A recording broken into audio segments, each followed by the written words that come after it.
BBC's best orator. So, chance to go to please for Jonathan Bowden.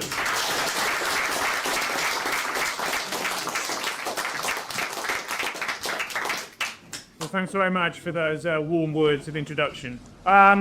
This is a very difficult topic to speak about because it appears to be the depressing and pessimistic era where most of the storm and stress and most of the zeitgeist or spirit of the age seems to be against us.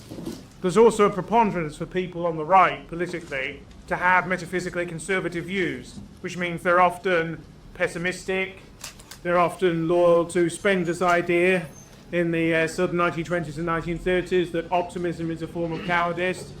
And in relation to that sort of idea, the notion that one should be optimistic about the future is difficult to sustain. But given that the past speech was rather sort of statistical and slightly morbid in tone, my job is to not put a reverse spin on it, but at least to attempt to generate some optimistic energy. Now, there are more of us than ever before, but it's always a question of quality as against quantity in this life. Because I think what I'm going to propose is that instead of looking at demographic and quantity-based analyses, quantitative ways of looking at things, let's look at qualitative ways of looking at things. Let's look at quality. Let's look at elitism. Let's look at the fact that all groups need a vanguard. I remember once a Times journalist asked me a very long time ago in relation to an event called the Le Pen Dinner, which is now 20 years old and more. He said, "What's your view of all this stuff about revisionism?" he said to me. This was in the hotel in Knightsbridge, Stoke Kensington, where the Pen and his guests were situated. He said, "What's your view of all that? Is it all true? All contrariwise? Is it all false?" And I said, thinking of some famous murder trial of the time, I use the example of the Wests, Frederick and Rosemary now, but of course this particular discussion predated that. I'd say, well, that trial, is everything that occurred in that court case all true or all false? He said, well, hold on a minute, some of it's bound to be true and some of it's bound to be false. And I said, well, absolutely, that will go for revisionism as much as anything else. All revisionism is the ultimate defence of a particular vanguard at a particular time who believed that they were fighting for Western civilization. All elites and vanguard minorities is the radical consciousness of their own group. And just as people like Louis Farrakhan were mentioned earlier on, who's the leader of a sect called the Black Muslims, and just as they are in some respects totally unrepresentative of a lot of African American opinion, they nevertheless represent an ultimate readout, an ultimate salient or a bridgehead from which their population can go forth and from which it can gain energy and succor. And that's the way you have to look at these things. People need ultimate resources. They need absolutists and they need semi-fundamentalists who will stand up for them, at least in a conceptual way, even if they can't stand up for themselves, don't want to, or wouldn't even know how to. And the point of radicals, particularly radicals who deal with the politics of identity in any shape or form, is to provide that elite, is to provide that vanguard. You all know in the technology of a bullet, but a bullet is very significant in the impact it can have on a wall or a piece of wood or perforce the human body. But if a bullet is perforated at the top or has mercury injected into the top and is sealed in again, it becomes a far more devastating weapon. It becomes what's known as a dum-dum bullet. Now, if the vanguard is to have the effect of such retreated bullets so that conceptually and actuarially the energy and vigour of debate is transformed by the use of such a vanguard and its terminology, it has to be aware of where it's coming from, what its tradition is, where it's going to, and what it represents at a particular time. Just because most of the politics of this era seems to be running well and truly against us does not mean that the situation is hopeless, because situations are never hopeless. Groups that have been done down or perceive that they've been done down by history have undergone worse traumas than we are undergoing at the present time. The danger of the ideology of the victim, which I don't really subscribe to, except as a tactic on occasion, is that you begin to think like a victim and you begin to act like a victim. Many of our people now are almost asking for a whipping, asking for a collective beating, asking to be forgiven for the past, asking to be forgiven for sins and crimes of the past, which they never committed, which they're hardly aware of, which could be reconstrued as episodes of heroic cruelty or glorious Vanguardism that don't even need to be apologised for in the past or in the present. And so there's a degree to which I personally think that the doctrine of Vanguardism is the way out of the dilemma that we face. All communist movements believe that the proletariat needed to be saved from itself. They believe that the masses were degraded by feudalism and by capitalism. They believe that only an elite or a vanguard party could raise the masses up to socialism as the inverse of the capitalism they wish to replace. All communist movements that flourished in Western and other societies throughout most of the late 19th and 20th centuries based themselves on the vanguard principle. These movements were tiny, smaller than the number of people gathered in this room in central West London tonight, by a long way. When people include, I've got a book about literature at the moment on my desk, and in order to tabulate historical reliefs for literary points, they give the listing of events in particular years. And in one particular year, I'm not sure, it might be 1912, it talks about the Bolshevik and Menshevik split. It may have been in that year, it may have been in another year. That split happened in London. It happened in a pub in London. And all Bolsheviki and Mensheviki means is majority and minority. And there was a split between the two of them. And you can imagine them all with their beards and so on, haranguing each other and debating about whether there should be an instantaneous rising in Russia or whether they should wait for historical process to take its course, because Russia was not yet a capitalist society with a bourgeois class that could be overthrown and so on. The majority of Londoners, even from the ethnic groups that a significant proportion of those communists were drawn from, would regard all of that as idiocy and lunacy, just as the bulk of white people today regard a significant amount of what we say as lunacy. All people who have a vanguard and elitist mentality are regarded as partly mad by their own groups, because the majority of people do not want to know. The majority of people wish to live their own life in their own way, and they only look at these broader questions when life impinges upon them and comes upon them, and the hand of life grasps them by the collar, and they really cannot do any other thing but notice what is in front of them.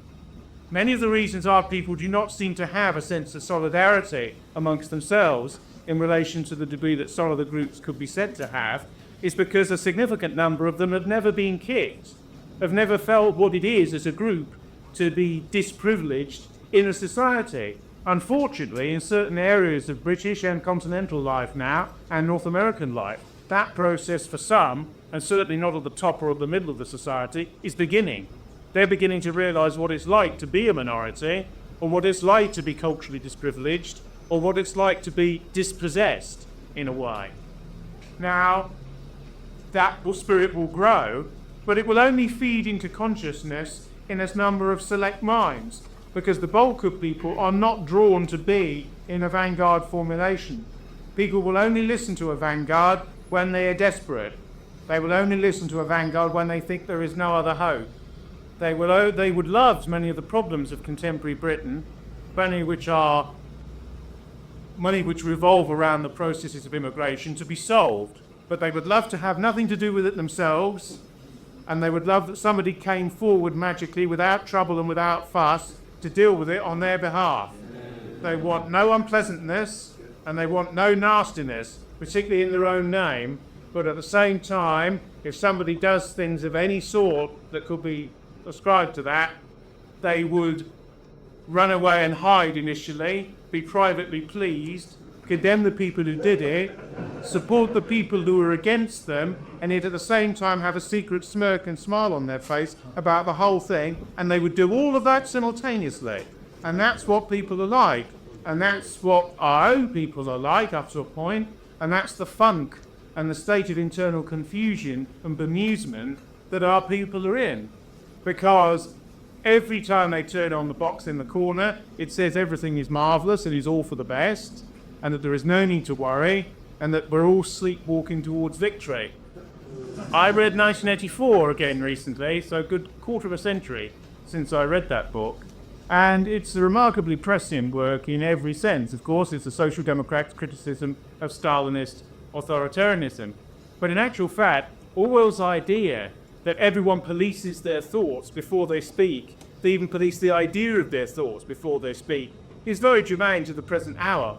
I was with a relative of mine many years ago, and we were in a wood near Liverpool on our own, and he looked behind him before he made a politically incorrect remark. Because he was worried. He was worried to be alone in a wood with someone else. And if you remember, in the second section of 1984, Julia and Winston have their rather tawdry affair, it has to be said in a way, against the party, sort of sexist rebellion against the Puritanism of Newspeak and all that. And they go into the middle of a wood, and they go into the middle of a clearing of saplings in order to get down to it. And the reason that they do that is, one, of course, is because it's not in an urban area and therefore there are no tennis screens. These televisions can look both ways, with the secret police, the thought police behind them. And on the other hand, there are no microphones, because wherever there isn't a telescreen, you can never vouchsafe that there isn't a microphone in that particular novel listening to you. And people are policed now by political correctness, which they adhere to and which they go along with and which they profess to love, whilst at the same time hating and despising, looking over their shoulder as they refute it and rebut it in the context of their own life. Because that's what the majority is always like. The majority is confused and inane and believes in the last thing that's ever said to them. Of course, in all societies you have a hierarchy of knowledge and understanding. Probably about 40% of people are quite politically proficient, know what's what, vote to a certain degree, have a cynical regard for the system as it is, at least are compos mentis about the sort of culture and society they're living in. But a good 60% are not. There's a famous story about a Labour member of Parliament who went to a constituent's door. He was Dennis Potter, the playwright, that later emerged on the BBC. And he was a Labour candidate in his earlier vintage. And he'd knock on the door, and the woman and the husband would come to the door, and the woman would say, well, what are you going to do about immigration then? As a Labour candidate, as our candidate, as the candidate who'll speak to the truth to us, unlike the Tories. Now understanding, of course, that Labour is a centre-left party that believes in mass migration as a doctrine of law and morality, and the Nationality Act of 1948 began the modern-day process of complete societal transformation, because as Attlee said at the time, if the races of this world had mixed together, there will be no more war. And that is an ideology which many of the old Labourites believed in, body and soul, from the anti-colonial movement from which they came. But the bulk of Labour voters thought that Labour stood for something quite different than that. They thought Labour stood for them, and for their family, and for their extended family, and people who weren't like the people who lived on the posher estate down the way who voted for another party. That's what they thought. But Potter had to answer this woman and her husband as they stood before him. And he said, well, what do you mean? Labour is in favour of fairness for all.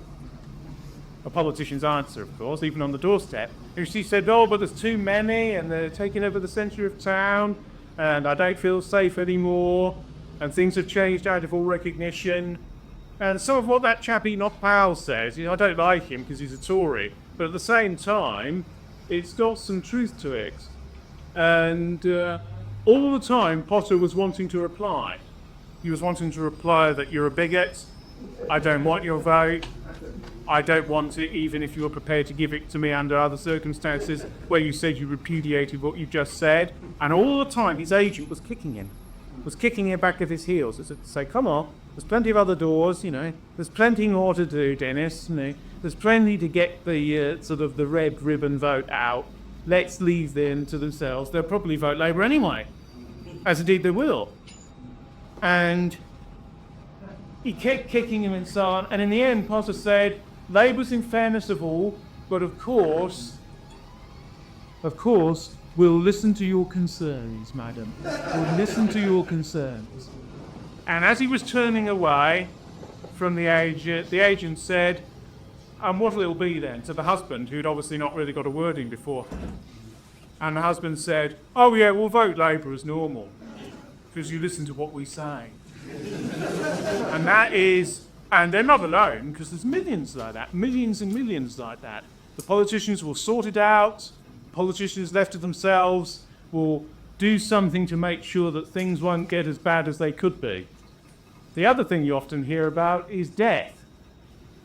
People say, it's not going to happen while I'm around, therefore I don't need to bother about it. I've heard lots of people say to me, oh, it's all 40 to 50 years off. Who knows what will happen? I can't do anything. You can't do anything.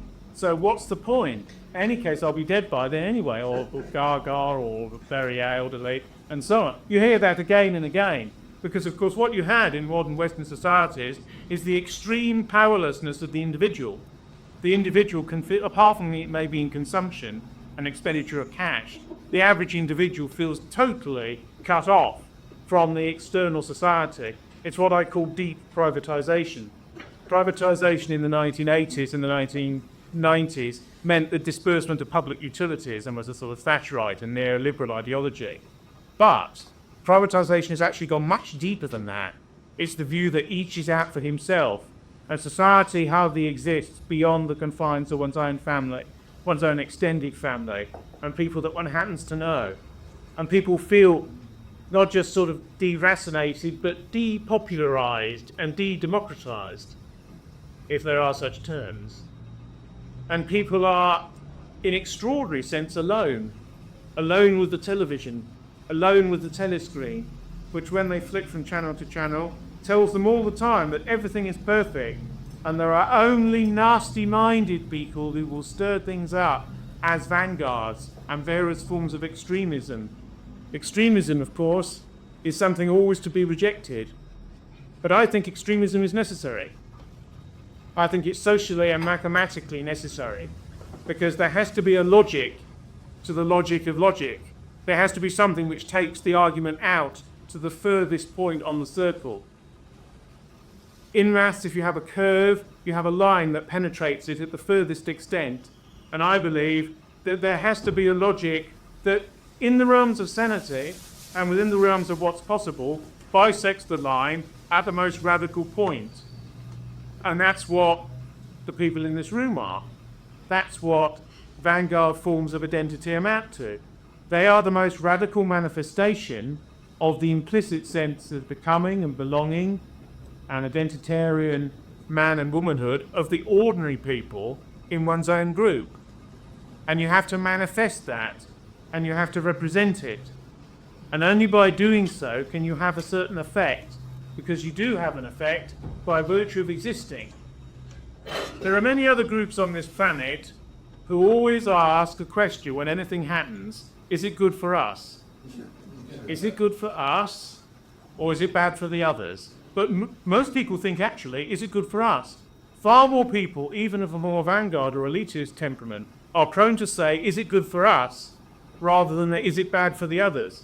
Because contrary to liberals, who always think that positions of identity are based on the idea of doing others down, principles of identity are usually based on boosting, or to use an ugly contemporary phrase, bigging up one's own group. People actually think more positively about themselves than they do before they get into negativity about others, contrary to the view that politics of identity is all about negativity towards others. And as long as you can suppress that through political correctness, everyone can live happily in a multi-cult, a multi-identity firmament or melting pot. I think the point to make about vanguardism is whenever anything happens, people in other groups and people in other vanguards and liberal humanists in our own group, because the previous speaker said quite truthfully that it is indigenous liberals who are our real enemy. Indigenous liberals are always the enemy. Liberalism within ourselves is always the enemy. It exists even in people who regard themselves as radical to a certain extent. We've had liberalism in an uninterrupted way for centuries. Russia's never known a liberal regime. And whether one likes it or not, the politics of contemporary Russia have a lot to do with the fact that they've never known a period of liberalism. You could argue that since the restoration of the monarchy in the 1600s, we've known nothing but various forms of liberalism, most of which linked to various elements of the Protestant religion during that time. But until about the 1950s or 60s, most forms of Protestantism retained residual, illiberal, and patriotic ideas, as for a period they did in a very sectarian way in Northern Ireland. So all views have their liberal side. Even hardliners have their liberal side, which they have to guard against, and guard against chipping away at them. Liberalism also feeds on indifference, indifference to the future, and indifference to the generations that are coming in the future. But Vanguardism is something different, because it lives for the virility of what might be in the future. And make no bones about it, what Vanguard Caucasians think about their future is watched and is listened to by liberals and by all the other groups. So the idea that what we do and what we say and what we think has no relevance or no purport is not true. What is true is that competition between groups is part of the stuff of life. And the contemporary society is based upon the formulation that that is not the case. And because it is the case, nature will trump all of the liberal arguments. The problem is that if it doesn't take a political form, nature's trumping of liberalism will be a very painful process to live through. A very painful process for ourselves, for everybody, and for all other persons in other groups. That is why we have to continue with putting forward percussively the politics of identity from our own standpoint. Let's take something in the news at the moment. There's a large cranking up and there's a building up of energy for an attack on Iran. At the moment, it appears to be small. It appears to be a cloud, smaller than a man's hand. The United Nations has reported that Iran is building a nuclear weapon. The United Nations has reported that their nuclear technology is of dual use, but all nuclear technology is of dual use. When we developed a nuclear weapon, the Americans were staunchly opposed to us possessing it, because they wished to live in a unipolar world where only one power had that particular device. Of course, all other major nations were working on these devices. I believe 34 other countries are developing some sort of nuclear program at the present time, including Saudi Arabia, because they fear that Iran is doing so nearby. But let's look at it another way. Is it in our interest that Iran is attacked? Is it in our interest that Iran is attacked? And the answer has to be that it's not in our interest. And it's not in our interest because they're not natural friends of ours, not natural enemies of ours. They exist in a different part of the world, though we exist in a post-imperial situation now. We do not wish to be dragged willy-nilly into yet further wars after Iraq and Afghanistan at America's and Israel's behest. And as soon as one factors into the question Vanguardism and group identity, it becomes quite clear that the Times and the Economist and all of these neoliberal and neoconservative journals pushing for an attack upon Iran is not in our interests. And other groups configure what goes on in the world directly as whether it's in their interest or not. In a confused way, our people aren't bothered whether Iran's attacked or not. Our people sit there watching the TV and think if the Israelis do it, well, I don't know what I think, really. You know, somebody go to the pub said it was a good idea. I've got no idea myself. Can they refuel their jets without American help?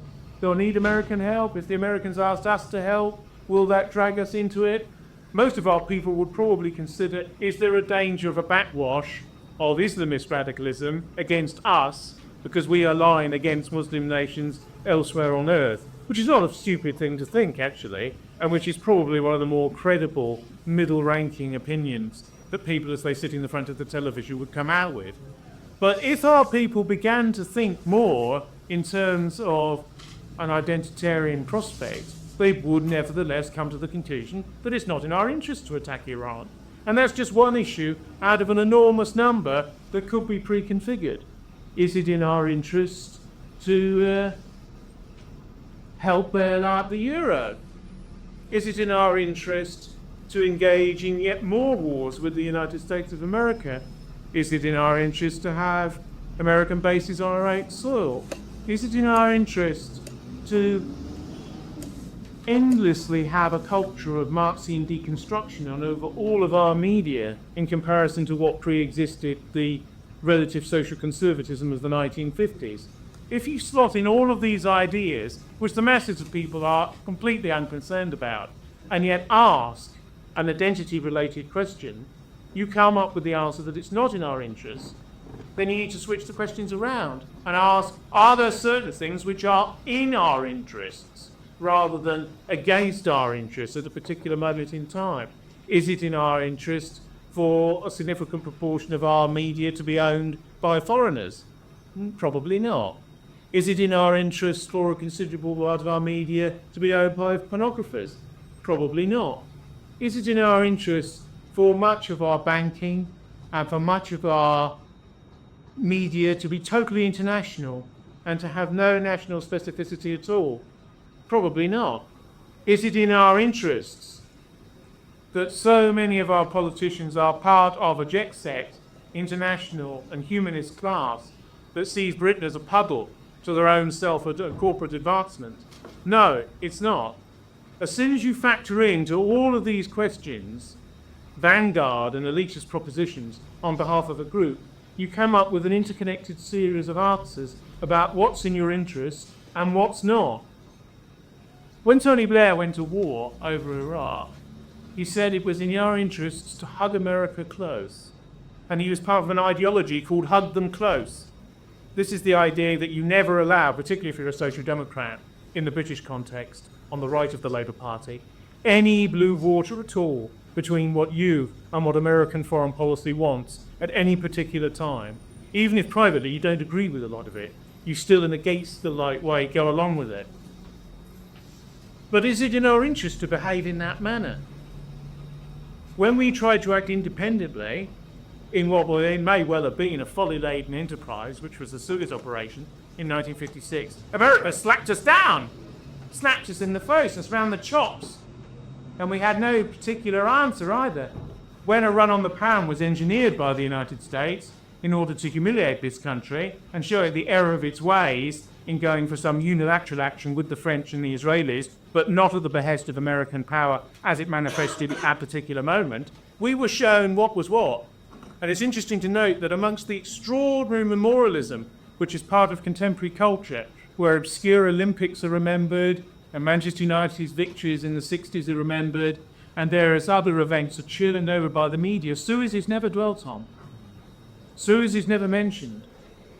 50 years on from Suez receives this much attention, and the reason it does receive no attention is because it was a rank humiliation for the then ruling class in this country, who learned some very salient post-war lessons, and that was that you keel to the United States like an aggressive bulldog and never basically venture to do anything without their cognizance. And part of the multi-ethnic reconfiguration of these islands is American by proxy, because everything that happens there happens here with a slight time lag, because we have modelled ourselves upon their model of near open borders and fiscal and capitalist movement of money all over the world, whereby communist China now controls large sections of the debt mountain that holds up the United States, and where two systems that could be said to be at war with each other ideologically, ultra-capitalist America and post-communist China, actually have each other in a handshake as well as round the throat, because they now rely on each other to prop each other up in the chaotic world system that now has evolved. The euro is in desperate trouble, and the Chinese were asked last month to help bail the euro out, and they refused. And quite rightly they refused, because it's not in China's interest to bail out the European economies unless they are reduced to an African level where they can buy country by country. As you know, China is buying up Africa. They basically say that they say to the black Africans in the sub-Sahara, unlike the whites, and unlike the Arabs, we've never oppressed you. Let us buy your country. And there's spawning Africa. Eventually there will be, and there partly are, Chinese cities in Africa. It's not a stupid idea then. They will begin running the bureaucracies, they will end up with their own demographic change, and with a smile on their face as they do it, they will take that continent. There's a new scramble for Africa, and it's not Europeans who are doing it. Our time over there when South Africa went has gone. The problem is not the dispossession of our colonial elites of the past, but the dispossession of our communities at home in the future and in the present. But my view is that as long as there is a vanguard to put forward the proposition of an exclusiveness for ourselves, there will always be hope. And that is independent of political parties. Political parties come and go. I believe a new one will be reconfigured in the next 18 months to 2 years on the basis of all the splits and splitting which has gone on at the present time. I believe that a new political party is the way forward, but our own people won't vote for it. Not in sufficient numbers, because they're afraid, and because they're in a funk, and because they would like something to happen, but are frightened of the consequences, and think that even to mention these things isn't nice. Only a vanguard can mention these sorts of issues, because only a vanguard is unafraid to deal with the thought of not being nice. These ideas afflict and paralyze our people to a degree which is quite extraordinary.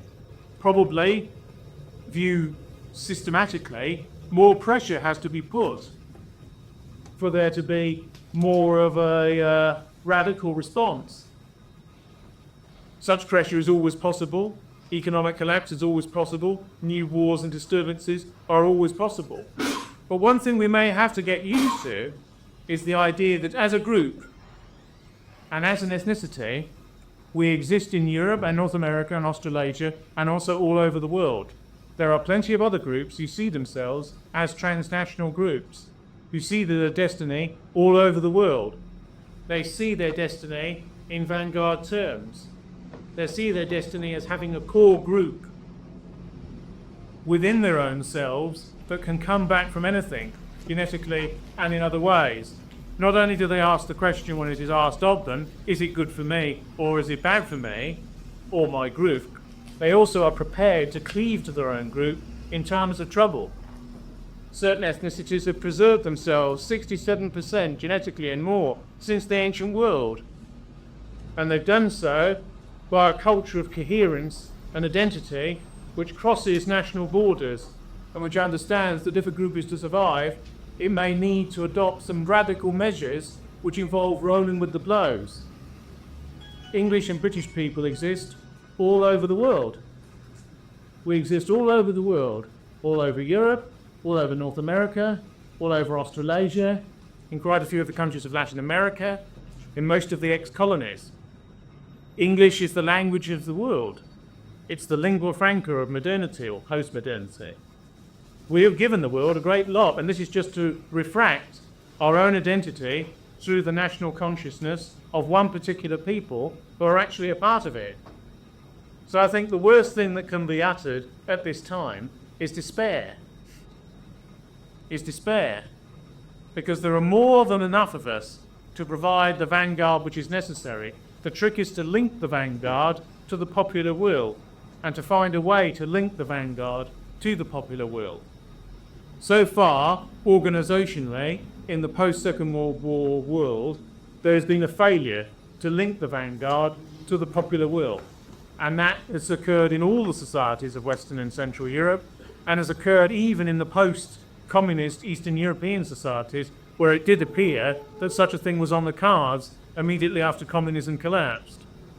It's also true to say that communism inoculated these populations against the worst and the most noxious forms of liberalism. The new right thinker Tomislav Sunic, who lived under communism and was imprisoned by it in Croatia with other members of his family, once said that communism rots the body, but liberalism rots the soul. And there's a strong degree of truth to that remark, because liberalism attacks on the internal front, on the front of values and identity. It's why the majority of our people refute their vanguardistic yearnings and callings. Most people particularly teenage boys, have a sort of yearning for Vanguardism when they're early in life. And then they forget it as they get older, and it becomes sneered and smudged over by various forms of liberal orthodoxy. They start either not voting, or they vote for one of the prescribed parties: Conservative and Unionist, Liberal Democrat, Labour. As long as you remain in that area, you're pretty safe in this country, job-wise, career-wise, matrimonially-wise, in terms of reputation, in terms of bourgeois reputation in particular. If you step outside of those boundaries, and it's quite a wide boundary, liberals would say, look, we've given you as wide a space as almost anywhere in the world where you can cavort and make political pronouncements. Why do you need to go outside that? Why do you need to go out into these extremist and unheralded furrows and sort of support things which are countercultural and anti-system? And the reason that one would choose to do so is because they're not in the interests of the group from which one originates. That's the only reason that one would choose to do so. The only reason for Vanguardism is for the elite to protect the mass and seek to bring it forward in history, because the mass can never act for itself. In Orwell's novel 1984, which I mentioned at the end, Winston and Julia fail in their rebellion, feeble though it was, against the all-powerful party, and Orwell wants them to be seen to fail at the end of the novel. But hope lies in the proles, if you remember. Hope lies in the landlady, in the thick-set woman with the laundry basket. He's singing a song.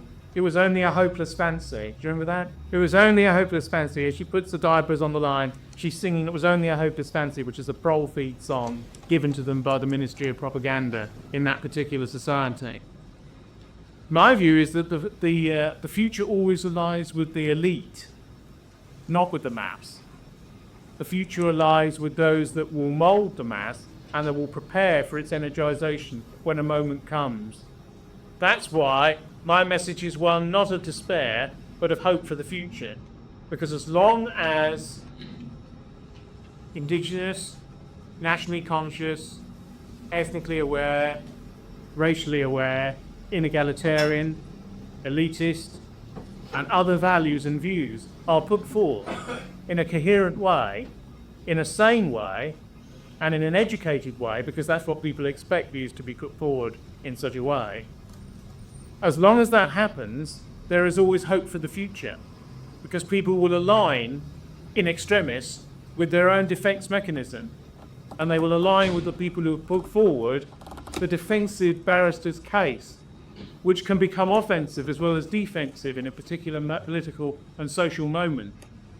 My view is that as long as there is a continuous effort to put forward the elitist agenda of our own group, in the sense that a proportion of people are prepared to place upon their own shoulders the burden of the moral leadership of their own group.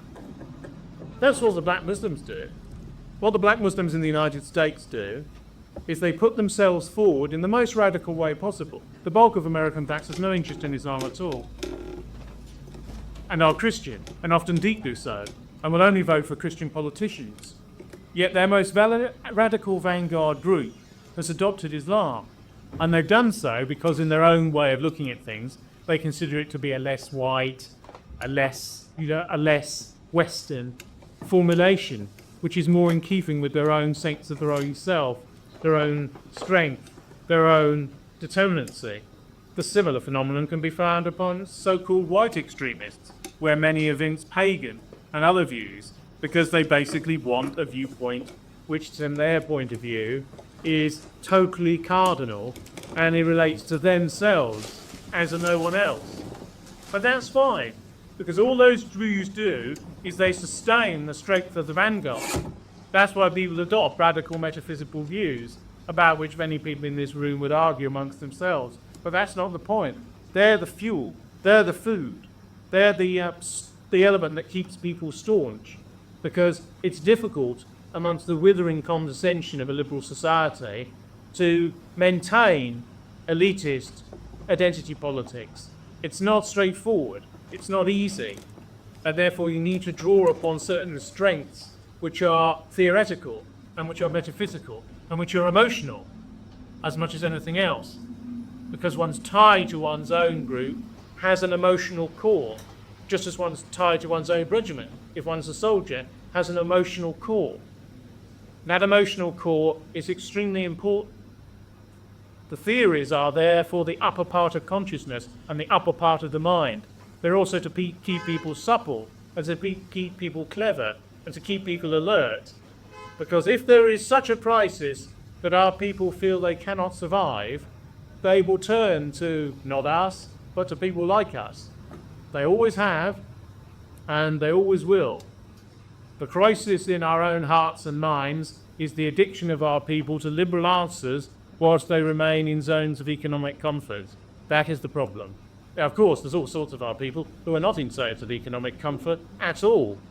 But the problem is that many of them are so degraded by the consequences of life and exist day to day, they have no concern with more general and with more theoretical and with sociological changes. They are concerned with this, this luncheon voucher, this meal tomorrow, this visit to the NHS. They're concerned with what is fundamentally before them at any particular time. The people who always want in a society are the ones who have something to lose, and the ones who are feeling that they're losing it. This enormous middle that extends from the middle of the middle class to the middle of the working class, essentially, the heart of the society. Those are the people who have enough of a stake that they're frightened to lose it. At the moment, they cleave to liberalism because they feel things are not irretrievably and atrociously so bad that they need to call upon elites or vanguards or forms of identity politics to save them. It's our job to keep pushing the message that they need to turn to their more radical proponents in order to be saved. And all that really can be done at this time is to continue to push that message. Organisations will come and go, but ideas remain, if not eternal, then semi-eternal. And all that we have to do is to keep pushing the message of our own self-belief, of our own form of identity, of our own unique position in history, of our own unique cultural achievements, of the barriers that exist to our own advancement, which are in ourselves. Although individuals could be harmed by other groups, the real cause of harm to ourselves is ourselves. Our own queasiness, our own moderation, our own love of reasonableness, our own love of seeing the other man's point of view. All the political correctness is, in some respects, is a growing out of Protestant/liberal apologetics, that we want to hear the other man's point of view, that we don't wish to be rude, that we don't wish to be unfair, that we don't wish to be insulting. And these things have been erected into a big engine, into a big destructive virus that can be used against us to such a degree now that people fear. People fear opening their own mouths. Everything can be said. Everything can be said, but it can only be said at an abstract and intellectual level. Because if you say things at a more guttural or a more primal or a more unindividuated level, you'll be arrested immediately under all of the acts which have been passed. If you put things at a high enough level, if you put them at the level of a university right-wing seminar, basically, no one can touch you. No one can touch you on earth, irrespective of all the laws that have been passed. The only exception would be some of the revisionist legislation in Europe in relation to particular statements, and that applies just to certain European nation states and not others. But broadly speaking, you cannot be touched. But this means you're talking at an abstract level that alienates you even further from the masses, and which is done deliberately for that effect. But also remember that everyone knows that what you're saying. Everyone knows what is being said, because things are digested at different levels, and people absorb things sensually, intellectually, emotionally, psychologically, through the hand, through the heart, through the eye, through the fist. They sense it and hear it at different levels. And everybody understands what is being said, even if it's implicit. Ours is an implicit group. The English are in part shy and restrained, and even slightly socially awkward. That's why theatre is so important in our history, because it gives an alternative space to be others and to be exuberant and to be passionate and to be bombastic and virile, things which are not seemingly part of the national characteristic as is. But everyone understands what is being said. Everyone understands what is happening in this society. Everyone understands the transformation which is being wrought. And everyone understands, or almost everyone understands, the choices that may have to be made in the future. It's quite clear that at the present time, people are not going to vote for a Vanguard party and there isn't one. But that doesn't mean that the Vanguard party shouldn't exist. My view is the Vanguard party should exist and will have to be rebuilt for the moment when such a thing may occur. But the real point is the fact that such a vanguard exists.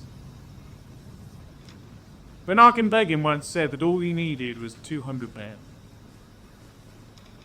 For Zionism to be established in Palestine, all he needed was 200 men who were prepared to act selflessly in the national and ethnic cause and in a religious cause, although his movement was not an explicitly religious one. You don't need many people. You don't need, when the politics of mass and individual identity come up, an enormous army of people. What you need is those who have the courage and the will to speak at a particular time, and those who keep the mental continuity of that tradition going over time. Because everyone notices what we say, even if it's kept from the masses. Everyone notices what the politics of identity amounts to. Periodically, there's always a programme on the BBC about the far right, of some salacious sort. It's always there. It needs to be there. It's a compulsive need. Why does it need to be there? Because liberals need to scratch. They need to find their opposite half. They need to find their other side, their shadow, their darkness. They need to stare into the pit of darkness. That's what they need. They're loved with this sinister other side is that they project onto.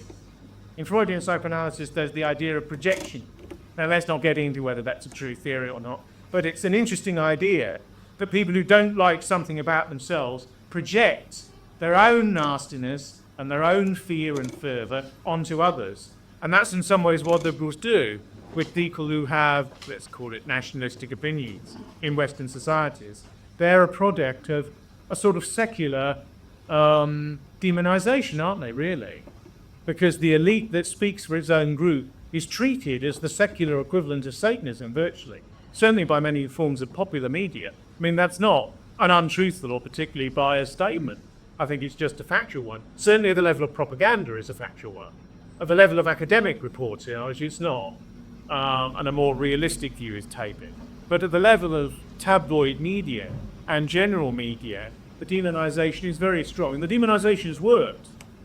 The demonisation has worked, which is why people will not vote in enormous numbers for parties of extraordinary reasonableness. All of the populist parties have fallen over themselves to be as moderate and as acclimatising as possible in this era. They've given away almost 70% of the core ultra views that manifest in this particular areas, and yet still people will not vote for them in a majority way. And that is because the demonisation, together with the apathy and the attendant liberalism, have all worked. But demonisation has a point of crescendo. Demonisation builds and builds and builds until it gets so out of kilter with reality that people shrug it aside, as if it's of no importance. And then it can be a form of virility, and it can be a form of power, and it can be a form of importance. In Northern Ireland at the moment, the Catholic group is proud to vote for Sinn Féin. Almost everybody. The moderate nationalist party, nationalist in the context of the society, don't forget, is dying. The SDLP is an elderly party of trade union activists, which is dying. And there is a degree to which we have to understand that in our politics, all is open and anything can happen. And the future is ours if we want it to be. And that the point of the elitist view that I'm putting forward is that the absence of despair is always necessary for our way of thinking and our way of looking at things. I ask you not to despair. I ask you to look to the future as to the present and to the past. I ask you to remain faith with vanguardistic and elitist views. I ask you to remain faithful to unpopular views at the present time, because they will become majority views instantaneously at a particular moment if the society should ever break and turn our way. All that can be done is to sustain ideas. One man alone in a room with a computer, a typewriter as was, can change the world. A few people alone in a room, if they cleave to an idea whose time has come, can still change the world. There are more of us than ever before. Our people are probably dumbed down to an incredible degree, but more are capable of being better educated than ever before. We're stronger and fitter than ever before. In the Boer War, when the slums of England were opened, 2/3 of those that came forward were ragged with rickets and with disease and couldn't fight, and wouldn't fight because they physically couldn't fight. Churchill once said, "What's use having an empire if you can't flush your own toilet?" One of his rare radical social statements. And there's a degree of truth in all of that. So I would ask the people in this room to understand that they're part of a tradition of non-surrender, a tradition of ultimate resource, a tradition that never says die, a tradition that's the epitome of military life, but in another area, theoretically and politically and actuarially. One can never take one's identity from one. One exists for a purpose. Liberals believe life has no purpose. But life has a purpose, and life's purpose is to go forward and to confront that which is before you. And what is before us is cultural dispossession, unless we're prepared to do something about it. What we can do about it will depend upon the circumstances. But what we can do is to remain loyal to our own sense of identity, to our own sense of becoming, to our own sense of what we may be in the future. Most people are truly afraid. They are afraid to open their own mouths in relation to any of these issues. We must not be. We must understand that that degree of fear needs to be conquered in ourselves as it will be conquered in others. Only when the time comes will we be looked to if we remain loyal to our vision of ourselves. We know who we are. We don't know yet where we are going, but we will always exist, and we must always maximize the maximum potential of our existence. There's a book on the side of this room called March of the Titans, which in its way hopes to adumbrate all that we have achieved. Our quadrant of mankind has achieved an enormous amount through elite individuals who replicate back onto the majority the success of their own group in architecture, in law, in art, in scholasticism, in morals, in economics, in military affairs, in technology, elsewhere. But also in political leadership, also in military courage, also in Vanguardism and elitism. The present political class has betrayed us. But that doesn't mean that political classes can be done away with. It just means they need to be replaced with people who are better and stronger and more willful and more in tune with the internal vibrations and sense of celebrity of their own group. I ask you to put your hands together for Britain, for Europe, for Indo-European civilization, for our nation of ourselves, and for an undying and unquenchable fire that can never be put out because it never knows what it is to be extinguished. Thank you very much.